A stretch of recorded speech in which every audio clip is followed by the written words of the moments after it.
Lebih lengkap mengenai pemanggilan Roy Suryo CS hari ini ke Polda Metro Jaya, kita bahas bersama Refli Harun, ahli hukum tata negara yang juga tadi turut hadir dan mendukung Roy Suryo, serta Sekjen Peradi Bersatu Ade Bayasit yang juga pelapor dari Roy Suryo CS soal tudingan ijazah palsu Jokowi. Selamat petang Bung Refli, selamat petang juga Bung Ade, terima kasih sudah berbagi waktu di Kompas Petang.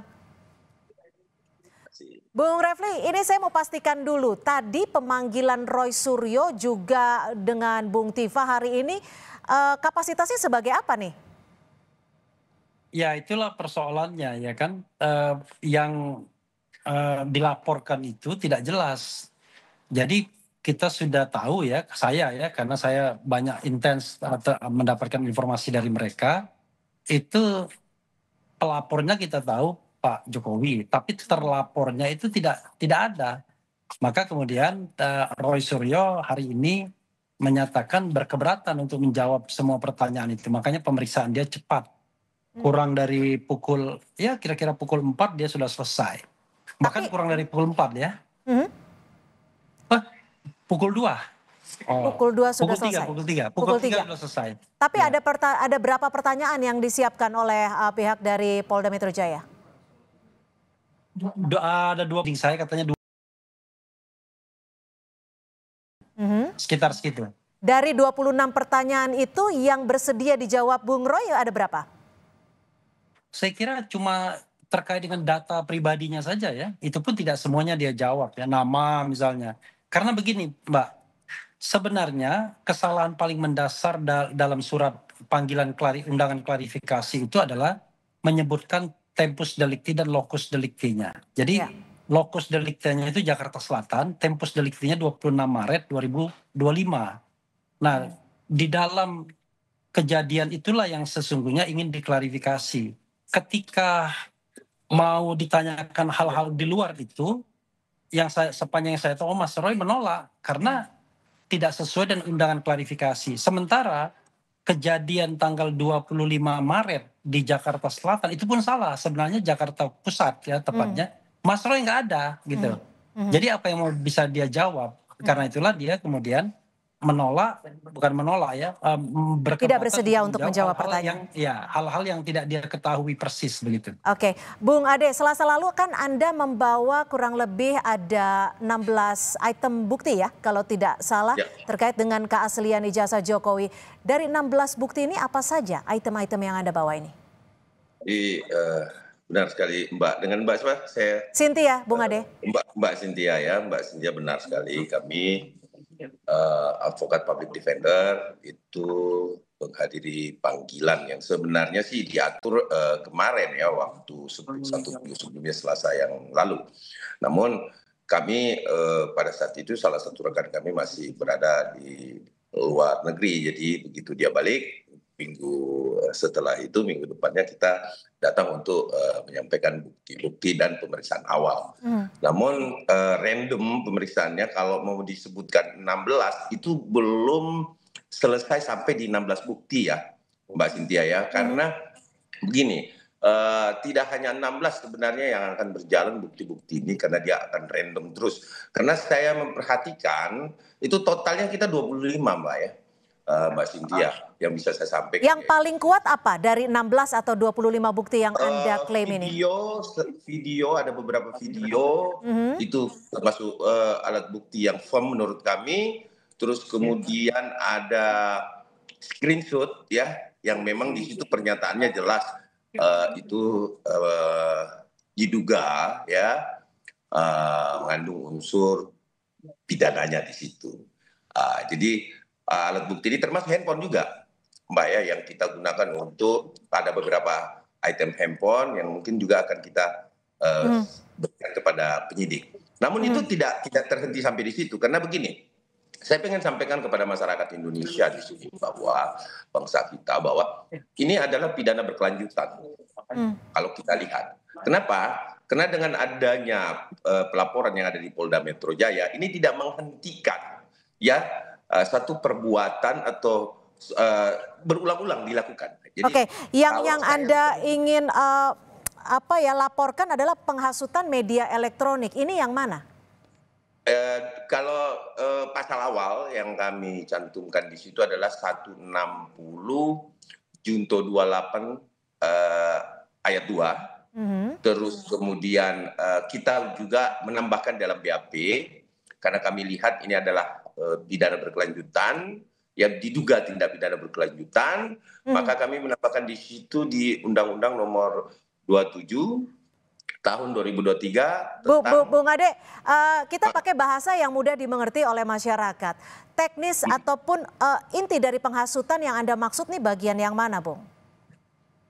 Bagiannya adalah bagaimana seorang Roy Suryo ya menyampaikan langsung ya bahwa ini palsu dari bahan yang dia miliki, bahwa di situ ada tertulis Joko Widodo, ijazah, kemudian dia langsung menyampaikan narasi, itu tidak lagi mengatakan diduga palsu, tapi dia sudah meyakini 100% palsu. Nah ini videonya ada sama kita. Oke. Nah itu meyakini betul dan ini palsu. Nah ini yang membuat keresahan, ya mungkin masyarakat Indonesia tahu bahwa loh kok bisa-bisanya ini sebagai edukasi kok bisa-bisanya sebagai peneliti harusnya dia meneliti itu harus ada izin loh sebenarnya ya kepada Pak Jokowi. Ya. Kalau memang itu jasanya Jokowi ya. Gitu. Bagaimana Bung Refli menanggapi ini, Bung Refli? Yang kita persoalkan ini beda sepertinya ya. Tadi saya ditanya tentang laporan ke Polda Metro Jaya. Nah ini laporan pihak Pradi Bersatu. Kita mau diskusi yang mana? Karena ini ada dua laporan yang berbeda tapi berkaitan dengan orang-orang yang sama sebenarnya. Iya, kan persoalannya adalah Pradi Bersatu diperiksa. Nah, Roy Suryo kan belum dipanggil. Jadi saya kan tentu tidak bisa berkomentar terhadap sesuatu yang belum jelas kan. Yang diundang klarifikasi kan Pradi Bersatu. Nantilah kalau Roy Suryo dipanggil, kemudian dia menjawab apakah relevan atau tidak. Tetapi memang ya, ini kan untuk ilmu pengetahuan. Pasal 160 KUHP itu sudah di judicial review di Mahkamah Konstitusi. Tidak hanya delik formil tapi juga delik material. Jadi kalau kita bicara mengenai penghasutan, itu secara material ada tindakan akibat penghasutan tersebut. Ya. Dan kalau kita lihat, kalau misalnya keributan di dunia maya dan lain sebagainya itu tidak dianggap ya sebagai sebuah, katakanlah sebagai sebuah tindak pidana. Apalagi ada putusan MK dalam konteks yang lain ya, bahwa yang namanya keributan dalam dunia maya itu ya bukan tindak pidana. Karena itu menurut saya, tapi saya lebih senang mengatakan begini, nantilah kita tunggu apa yang mau dimaui oleh penegak hukum, apa yang mau dimaui oleh pelapor. Tapi kalau dalam konteks laporan oleh Jokowi ke Polda Metro Jaya, laporannya tidak jelas karena tidak menyebut nama terlapor. Nama terlapornya tidak jelas, lalu dalam undangan klarifikasi dibilang lokus deliktinya itu di Jakarta Selatan, tempus deliktinya 26 Maret dan itu sama sekali tidak ada Roy Suryo di sana sama sekali sehingga dia tidak bisa menjawab apa-apa begitu. Karena kalau kita mau datang untuk diklarifikasi ya tentu kan sesuai dengan materi undangannya. Nah materi undangannya itu nggak jelas. Jadi menurut Anda pun ini untuk naik ke penyidikan akan sulit ya dari pemeriksaan yang tadi ya? Iya, kalau misalnya secara subjektif Roy Suryo saja, karena kosong akhirnya. Tidak ada yang kemudian bisa disampaikan karena penyelidik dari awal sudah keliru begitu. Dia menunjuk satu kejadian yang sangat spesifik dan ternyata di dalam kejadian tersebut Roy Suryo itu tidak ada sama sekali, tidak hadir di sana. Gitu. Yang hadir orang lain begitu. Dan Dr. Tifa juga tidak hadir di situ. Gitu. Lalu bagaimana Anda membaca dan juga melihat dari netralitas pihak Polri sendiri terkait dengan kasus ini? Ya, begini, saya di channel saya ya itu mengadakan polling apakah Anda percaya polisi netral atau tidak. Dari 103.000, saya ulang lagi dari 103.000 yang mengisi polling tersebut itu hanya 6 atau 7% saja, 7% kalau tidak salah yang mengatakan percaya netral. Selebihnya 93% mengatakan tidak percaya. Jadi ini saya kira persoalan trust yang klasik sesungguhnya. Termasuk misalnya kalau kita bicara uji laboratorium forensik dan lain sebagainya. Karena sekali lagi yang kita cari ini bukan ngotot-ngototan, yang kita cari itu kebenaran dan bukan pembenaran, serta bukan semangat untuk saling memenjarakan. Menurut saya justru ya yang harus kita cari kebenarannya itu adalah apakah Pak Jokowi memiliki ijazah yang asli atau tidak. Dan itu harus verified. Verified itu melalui forum yang resmi. Misalnya putusan pengadilan yang berkekuatan hukum tetap. Karena kasus ini kan sudah berjalan di 3 fora. Ada perbuatan melawan hukum, ya, gugatan di Solo. Kemudian ada pelaporan di Barreskrim. Dan ada pelaporan pencemaran nama baik atau pengaduan di Polda Metro Jaya. Nah, ketiga itu kan intinya sama. Mempertanyakan apakah ijazah Pak Jokowi asli atau tidak. Nah itulah yang belum mendapatkan jawabannya kita, baik secara hukum, secara sosiologis maupun secara politis. Ya. Mungkin ini yang bisa dijawab oleh Bung Ade. Bung Ade memiliki 25 bukti yang tadi sempat disebutkan. Apakah dari ke-25 bukti-bukti ini ada salah satu setidaknya yang menguatkan bahwa ijazah Jokowi ini asli? Jadi gini Mbak, ya kita kan pihak pelapor ya, pihak pelapor itu Mbak Cynthia adalah tugasnya itu menyuguhkan alat bukti kepada penyidik ya, untuk menjadi bahan nanti kepada penyidik pasal mana yang tepat, yang ini kan masih tahap penyelidikan ya, pasal mana yang tepat yang akan disangkakan atau digunakan ya untuk di-matchkan dengan barang bukti yang ada. Nah, ada beberapa barang bukti memang sehingga kenapa kita menyampaikan bahwa ada pasal tambahan yang kita sempat sampaikan di dalam BA berita acara pemeriksaan itu adalah 65 pasal 1, 2, dan 3 di Undang-Undang 27 tahun 2022 tentang perlindungan data pribadi. Nah, kalaupun misalkan menurut Bang Refli tadi 28 ayat 2 ITE itu dicabut, tapi di situ di dalam penjelasan MK juga tidak lebih eksplisit bahwa dicabut totally 22 ayat pasal 28 ayat 2 itu tidak berlaku lagi atau 27 ayat sekian itu tidak berlaku lagi.